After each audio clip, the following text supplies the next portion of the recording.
Recording studio Rajgir. दिलवा में ना भारत के गोलियां दगबोगे कि एक जना गोलियां दगबोगे। दिलवा में ना भारत के गोलियां दगबोगे कि एक जना गोलियां दगबोगे। कि एक जना जेठावे में होवा हो बियाहवाई सुनी के ही पगला रोबोगे।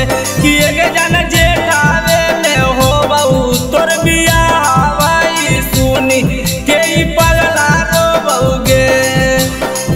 सपना में जानू तोर सूरतिया देखबोगे कि एक सूरतिया देखबोगे।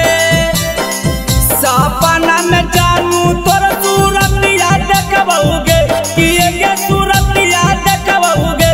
कि एक जना जेठावे में हो बियाहवाई सुनी के पगला रोबोगे।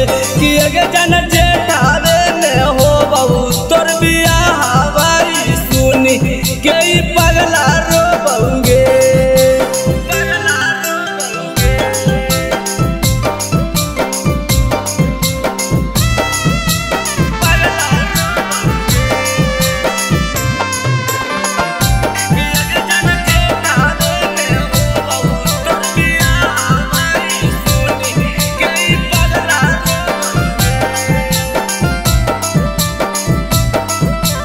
नमूना रिकॉर्डिंग स्टूडियो राजगीर।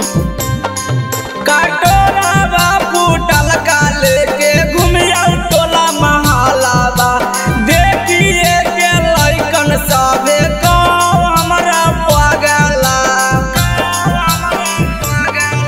कटोरा फूटल का लेके घूमिया टोला महलाबा। देखिए के लइकन सबे को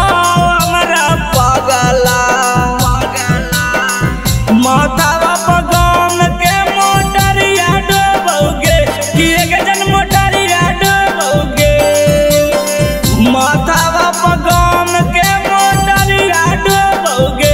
कि एक जन मोटरिया डोबोगे।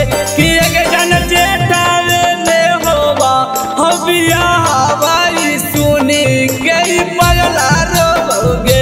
कि एक जन जेठावे में होवा तोर बियाहवाई सुनी के पगला रोबोगे।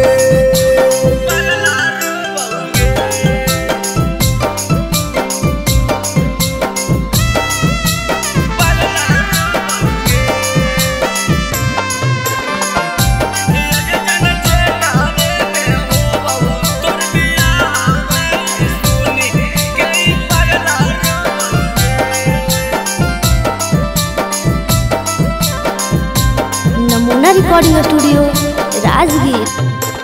बड़ी याद आबू जानू मीठी मीठी बातिया। नगेंदर बिहारिया के लागौ दिलावा में तीरिया। बड़ी याद आबू जानू मीठी मीठी बातिया। नगेंदर बिहारिया के लागौ दिलावा में तीरिया। सिकंदर राइटरवानी नया बना सोबोगे। कि एक जनया बना सोबोगे। कारण राइटरवानी नया बना सोबोगे। कि एक जनया बना सोबोगे। कि एक जन जेठावे में होवा हो बियाहवाई सुनी के पगला रोबोगे।